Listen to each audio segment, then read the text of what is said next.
오늘 우리에게 주신 하나님의 말씀은 구약 성경에서 봅니다. 구약 성경 409쪽 사무엘상서 2장 5절 말씀을 장성 목사가 풀어서 번역한 연역본으로 봉독합니다. 본문에 나오는 숫자는 히브리어 원문에 없는 것입니다. 여러분들이 참고하시기 바랍니다.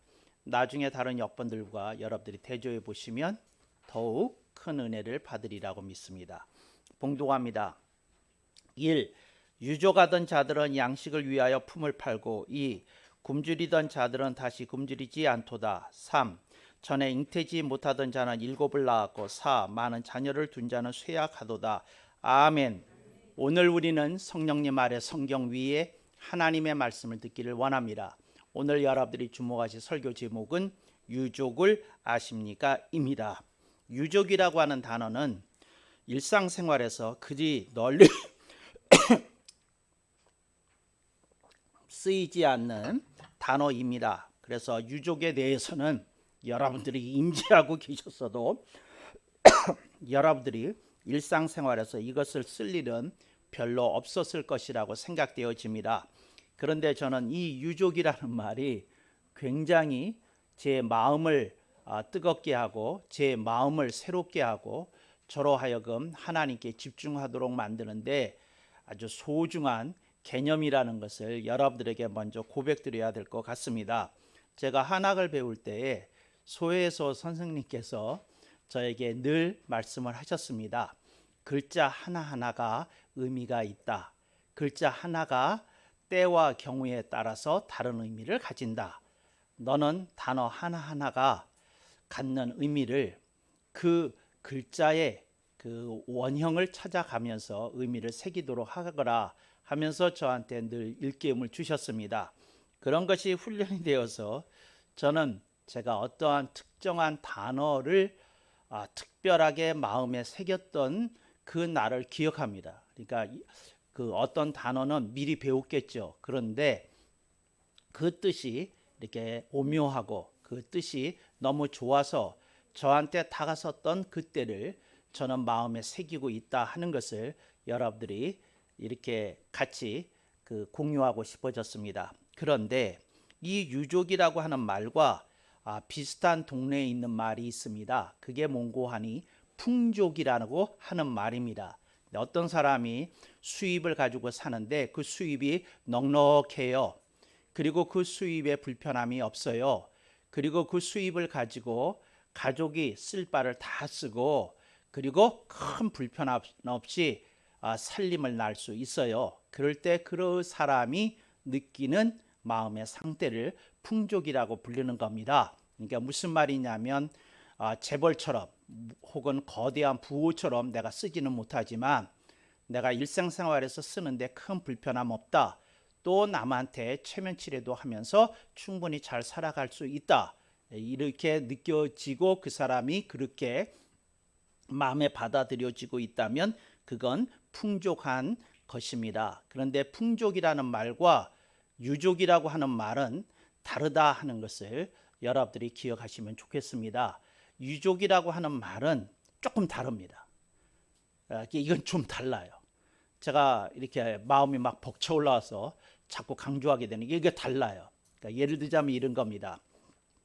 어떤 사람이 조용히 앉아서 하루는 혼자서 커피를 마시게 되었어요. 그러면서 생각을 해보는데 우리 집에 형제가 몇이던거 5형제예요. 근데 5형제가 어찌 사는고 경제적으로 살펴봤더니 첫째 형님은 중간쯤 되시고 둘째 형님은 가장 잘 사시고 뭐 이런 식으로 순번이 매겨지는 것을 볼 수 있었어요. 나는 넷째인데 나는 어찌 사는고 하고 볼 수 있었어요. 근데 자기가 사는 게 둘째 형님 다음이 아닌가 싶을 정도로 이렇게 괜찮게 사는 것을 느낄 수 있었어요. 그러면서 생각하기를 내가 그 형님들이 사는 모습이나 동생이 사는 모습을 보고 무엇을 느꼈던고 하면서 한 단어를 가지고 살펴보기 시작했습니다. 그 단어가 무엇인고 하니 인색이라는 단어였습니다. 그게 뭐냐면 내가 첫째 형님이 사는 모습을 보고 형님의 마음 씀씀이가 인색하다 느끼지 않았는가? 내가 둘째 형님을 보면서 내가 인색하다 느끼지 않았는가? 이런 것들을 자기가 생각해 보게 되는 겁니다.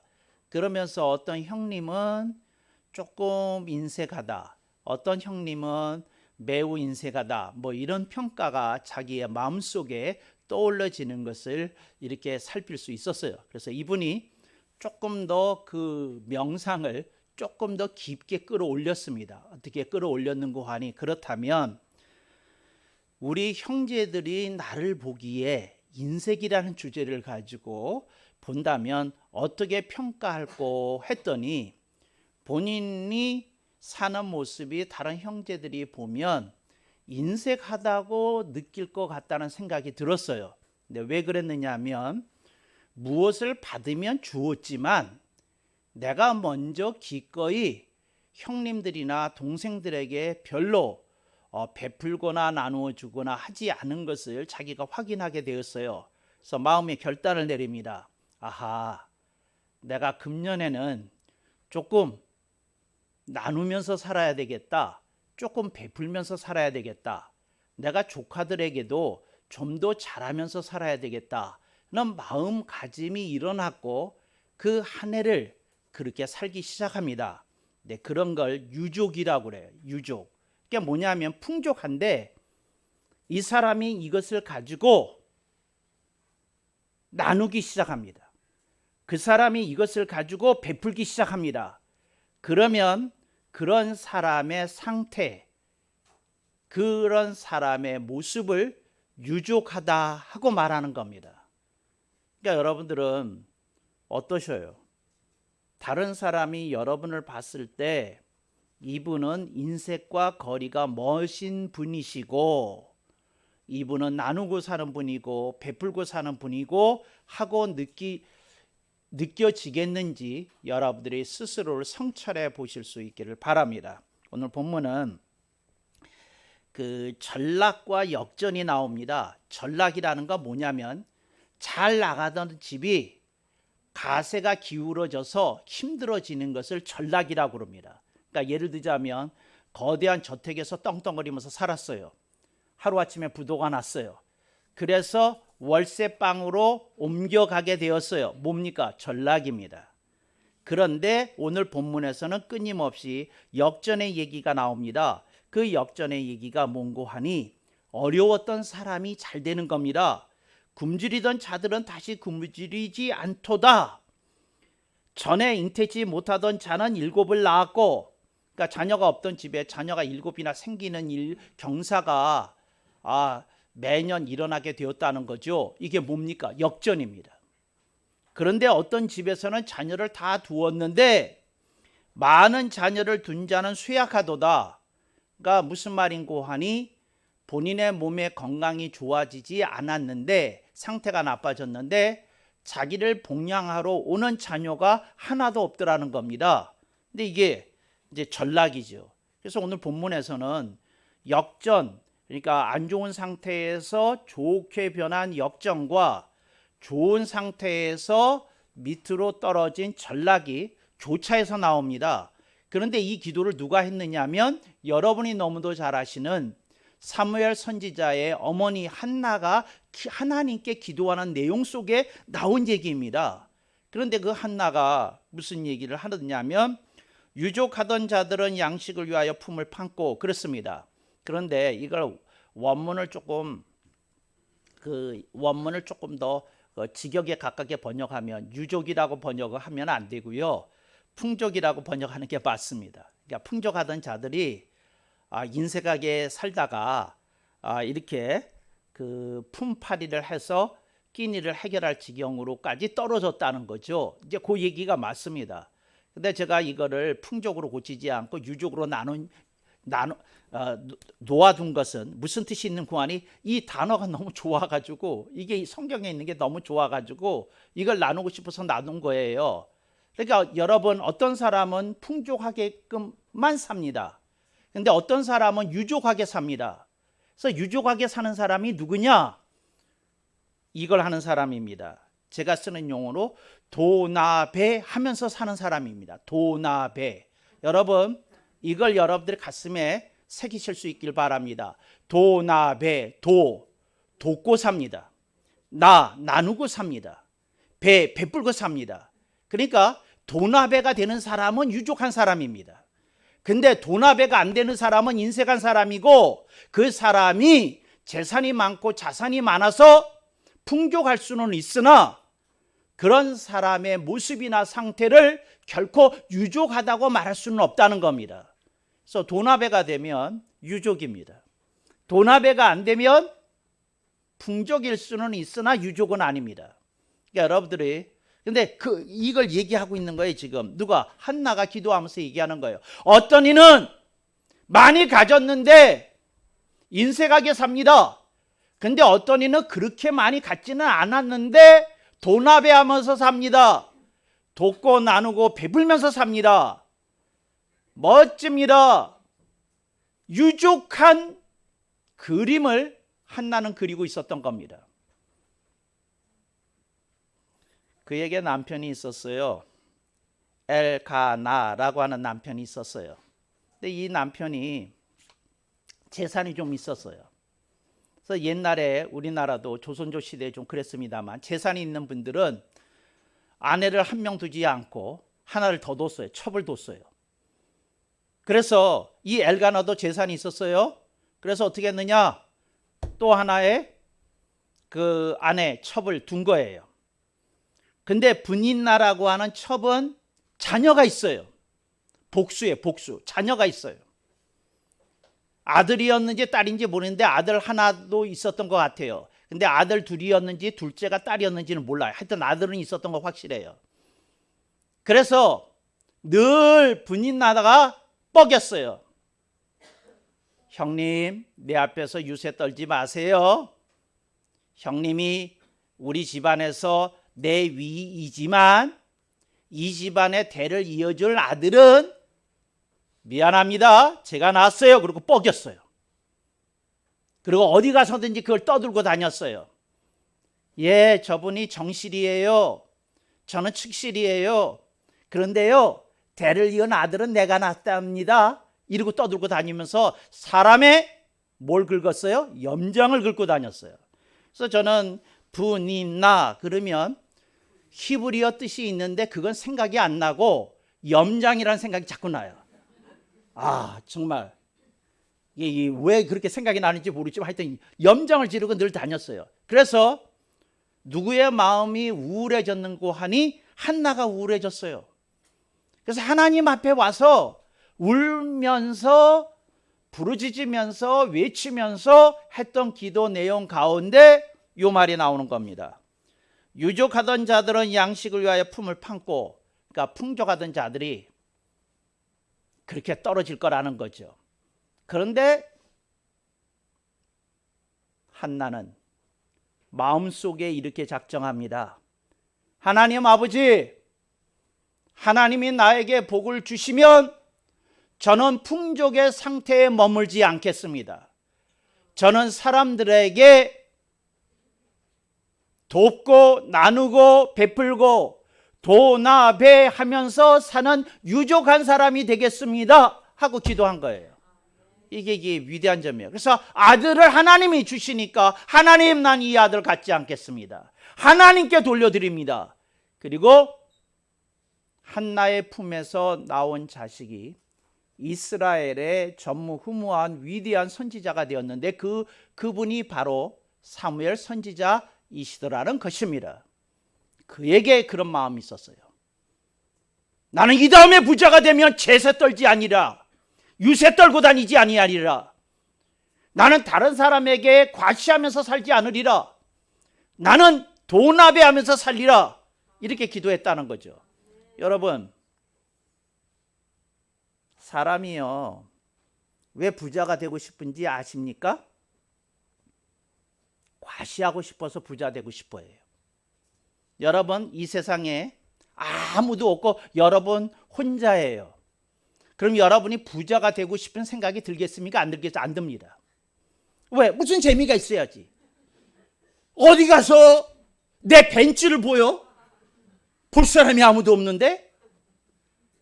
어디 가서 내 저택을 보여? 청소할 일만 많지? 그렇잖아요. 저는 풍족하게만 사는 사람들이 참 불쌍하다고 생각해요. 그 타이거 우스가 사는 집을 제가 유튜브에서 한번 봤어요. 집에 룸이 100개가 넘더라고요. 근데 나는 이런 생각을 하는 거죠. 그거 다 어디다 국 끓여 먹으려고.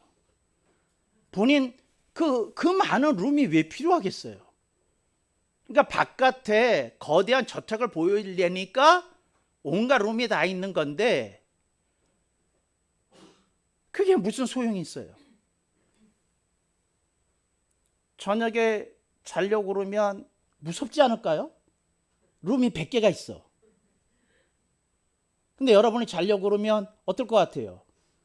그러니까 24시간 가드들이 그 저택을 지켜요. 안에서도 지키고 바깥에서도 지키고. 그게 뭐예요? 제가 여러분들한테 무슨 얘기 하려는지는 짐작하십니까? 풍족이라고 하는 거 사람들이 사모하고 갈망하는데 근데 그 갈망하는 그 밑바닥 속에 무엇이 있느냐면 다른 사람에 대한 그러니까 분인나가 되고 싶은 다른 사람에게 염장을 지르고 싶은 그 속물 근성이 조금 있다는 겁니다. 속물 금성이. 속물 금성이. 제가 아는 장로님은 차가 2대예요. 비유로 말하자면 이런 식이에요. 차 하나는 뭐 특별 에디션으로 나온 한 대 8억짜리라고 하는 차예요. 또 한 차는 이 차에 비하면 티코 같은 차예요. 근데 이분이 회사 갈 때는 저 차를 타시는데 10억짜리. 근데 교회 오실 때는 티코를 타고 오세요. 비유로 그래요. 그러니까 티코 그러면 왠지 코딱지 같은 차 같은 느낌 있잖아요. 그러니까 티코를 타고 오세요. 누가 물었어요. 장로님 왜 그렇게 하십니까? 예, 제가 잘 사서 좋은 차 끌고 다닐만 하지만 그거 보고 압박을 느낄 사람들이 교회에 있지 않겠습니까? 그러고 와요. 근데 저는 조금 아쉬운 거죠. 그 10억짜리 차를 좀 파셔서 그냥 중간치 정도 차 평소에 타시면 더 좋지 않을까 그렇게 생각하는 거죠. 그 생각. 여러분 신년에 여러분들의 인생 라이프 플랜 속에 도나배가 들어가야 됩니다. 도나배가. 나는 좀 돕고 살아야 되겠다. 나누고 살아야 되겠다. 베풀고 살아야 되겠다. 좀 이 도나배가 들어가야 돼. 도나배가. 어떤 사람의 얼굴을 보면 도나배가 없어요. 없어요. 자기만 알아. 자기만 붙들고 살아. 참 불쌍한 인생들 많아요. 참 불쌍한 인생들 많아. 여러분 도나배가 없으면요 자식들도 나를 싫어해. 자식들도 도나배가 없으면. 아멘을 안 하시네. 정말이에요. 도나배가 있어야 돼. 도나배가. 여러분들이 자녀를 조금 유심히 보세요. 얘한테 도나배가 있는지, 돌려는 게 있고, 조금 더 가진 게 있으면 나누려는 게 있고, 베풀려는 게 있는지. 우선 필통부터 검사해 보세요. 필통이 이렇게 코끼리 통만큼 두꺼워. 얘는 이 다음에 커서 절대 효도 안 할 애입니다. 그렇게 많은 걸 왜 갖고 있으려고 그러겠어요? 이 다음에 많은 걸 갖고 있어도 자기가 움켜쥐고 이겠다는 표시거든요. 그럴 필요 없거든.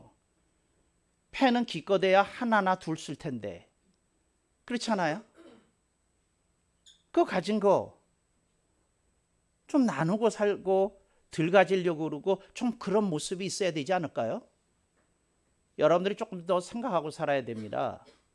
근데 본문에 나오는 얘기가 그 얘기예요. 뭐냐? 당신이 풍족만 꿈꾸면서 살면 당신의 인생에 전락이 올 수도 있다. 그런 암시가 이 기도 속에 조금 숨겨져 있어요. 우리가 조금 그래야 되지 않겠어요?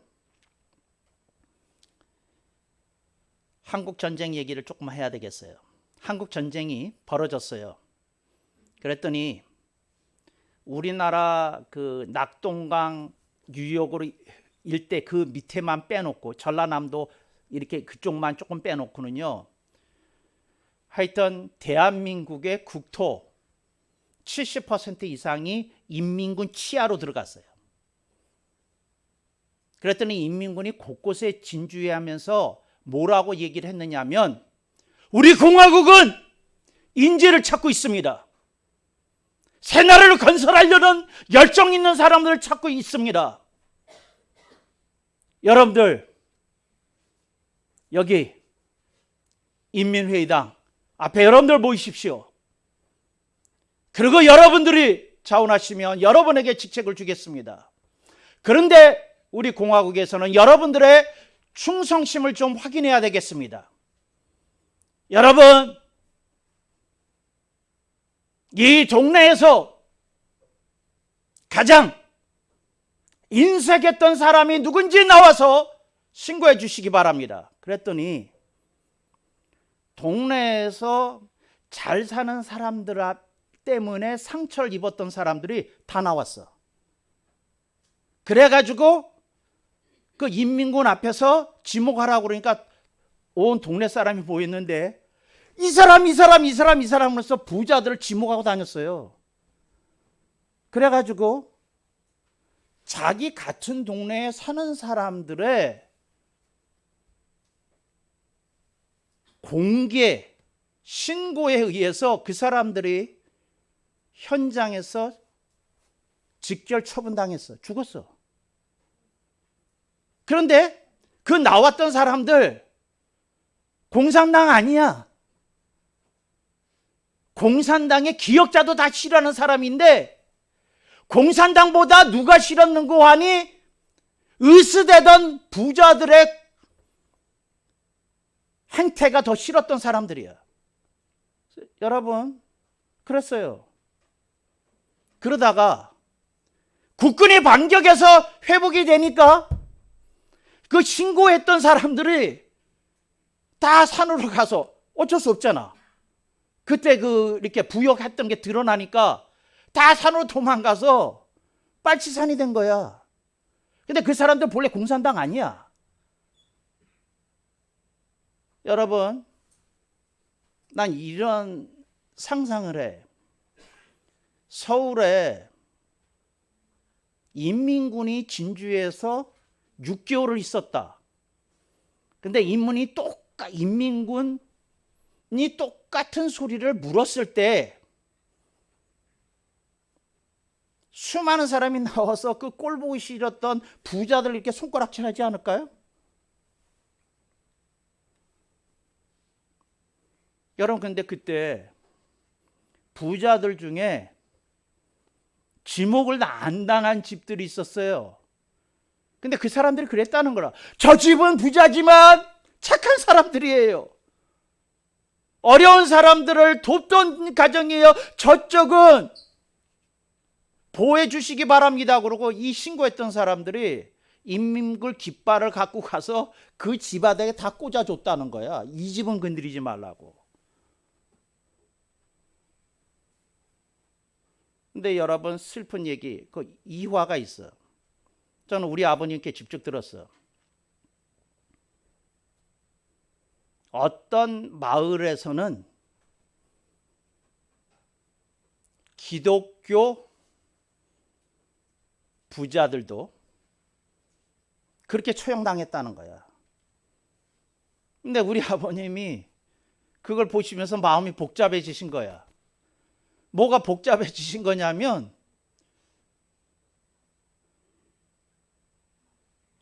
조금 따뜻하게 살지, 조금 더 품고 살지, 조금 더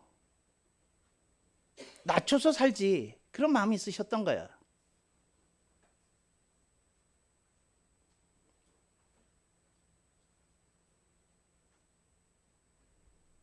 여러분, 삼화가 있어. 삼화가. 세월이 흘렀어. 그렇게 죽은 사람들 중에 일부는 교회에서 순교자처럼 됐어. 왜? 믿는 사람인데 인민군에서 죽은 건 확실하니까. 그래서 나는 이런 생각을 가끔 해. 진짜 순교자는 천국에 가서 가려진다고.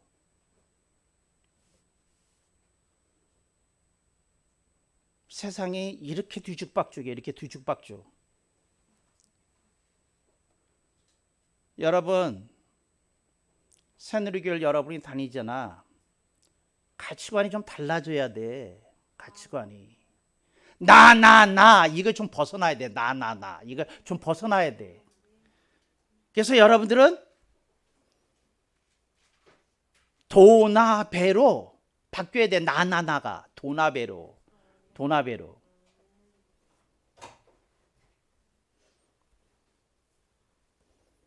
이렇게 얘기했더니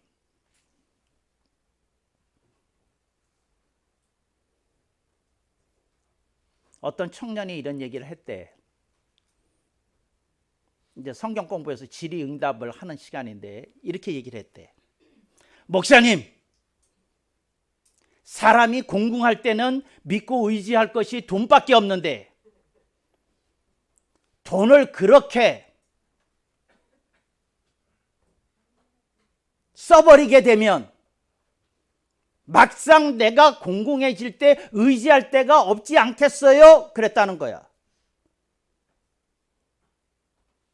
근데 그 목사님이 굉장히 지혜로운 분이셨던 것 같아. 이렇게 얘기했다는 거야. 그런 사람을 주님이 내버려 두시겠냐? 그러셨다는 거야. 지혜요.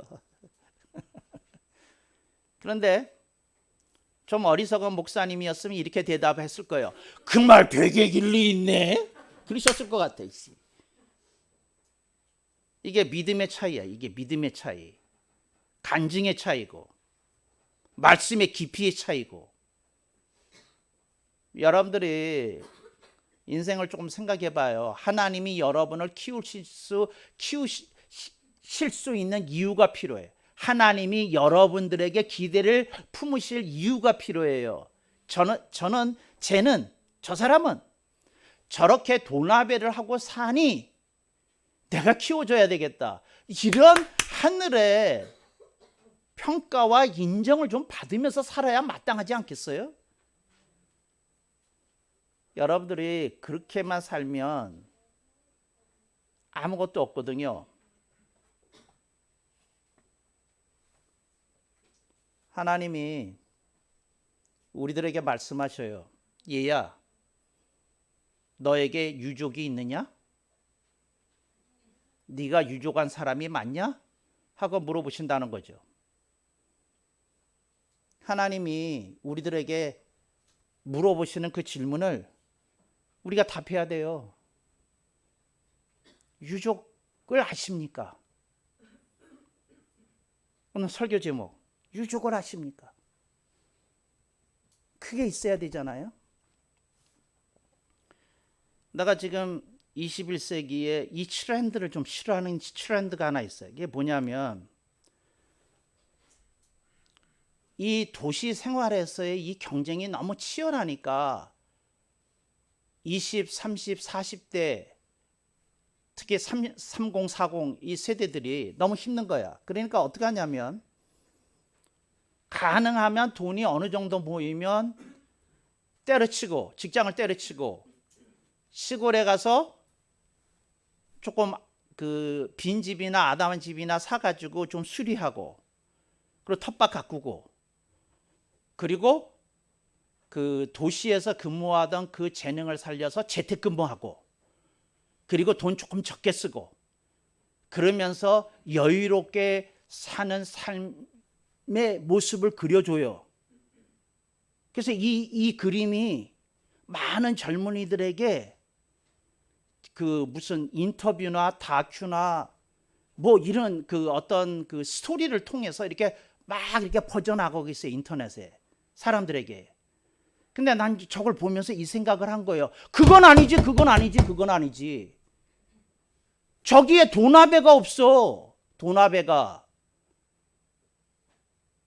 누구를 좀 도와야 되겠다, 나눠야 되겠다, 베풀겠다는 건 없고, 나는 사람과 부딪히는 게 싫으니 조용하게 나 건드리지 마세요. 그리고 나 적게 벌고 적게 먹고 그냥 여유를 부리면서 이렇게 살 테니까 날 좀 내버려 두세요 하고 사는 그림을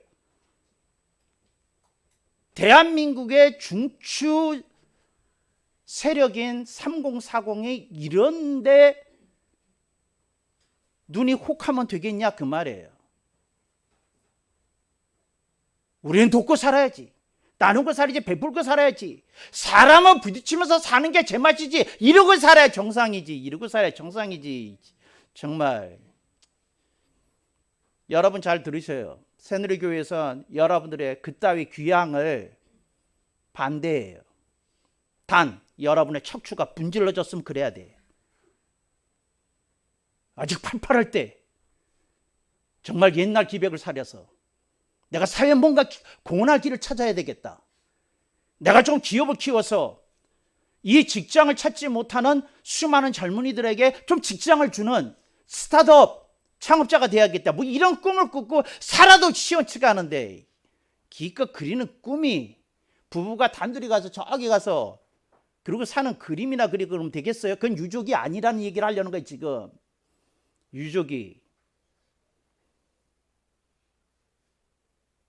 요즘 카페가 그렇게 늘어나잖아요. 아직도 그 추세가 줄어들지 않았대. 카페가 굉장히 늘어나요. 커피 소비량도 더 늘어나고. 근데 거기 가보면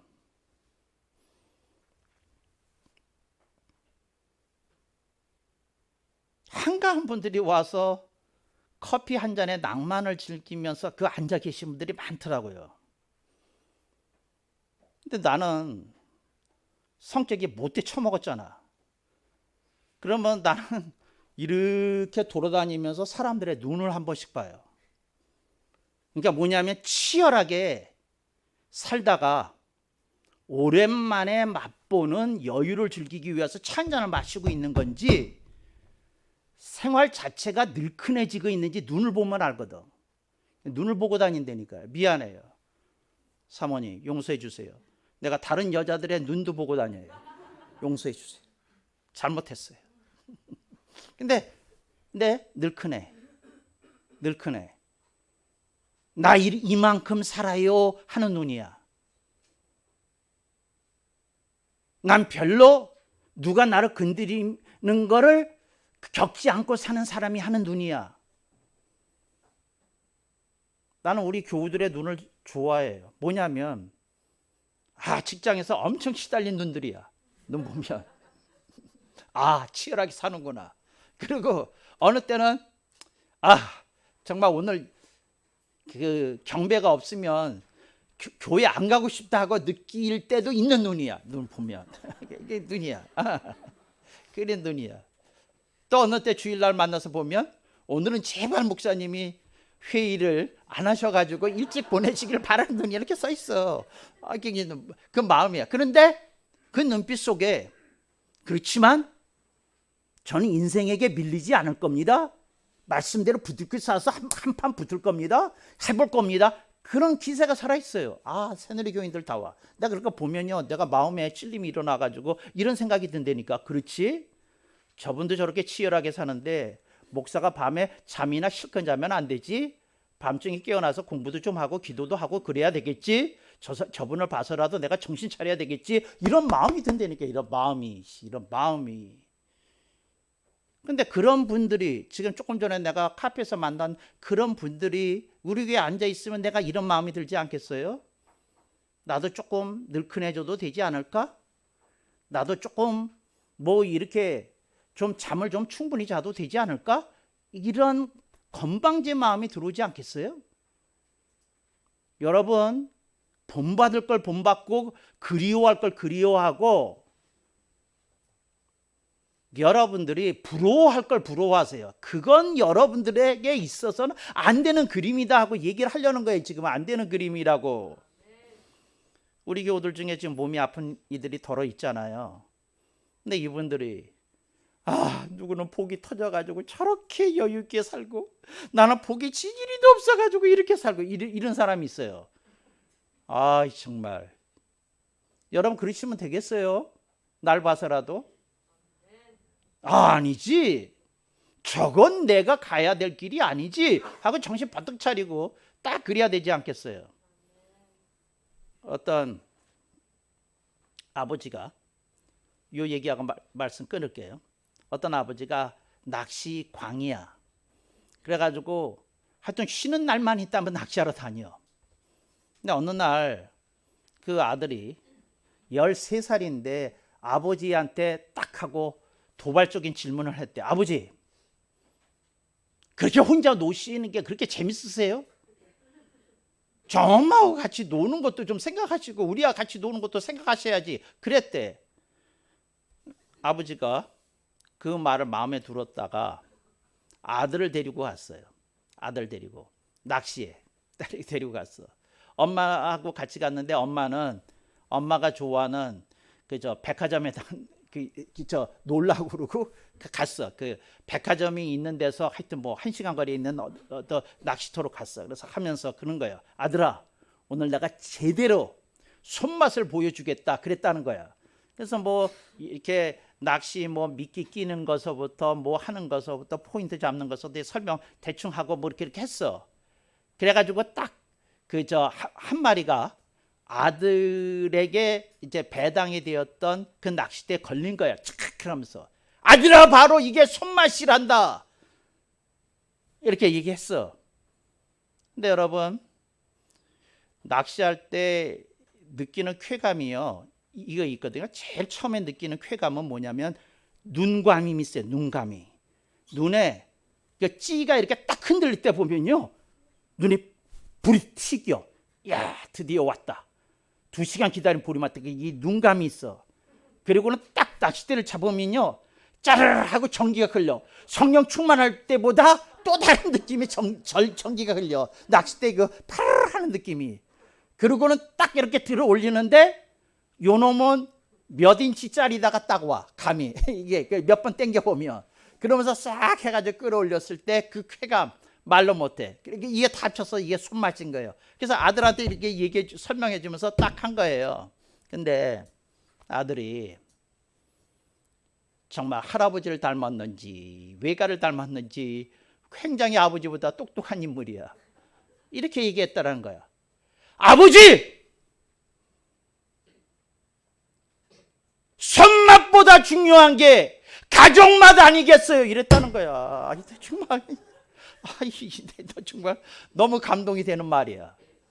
이게 무슨 말이냐면 아버지 손맛 때문에 아버지는 가족하고의 연대를 잃어버리고 있지 않습니까? 그 얘기를 한 거야. 우리 교회도 이런 아들 많겠죠?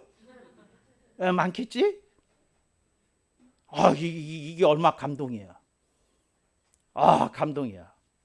그래서 아버지가 얼마나 충격을 받았는지 그날로 낚시 끊었어.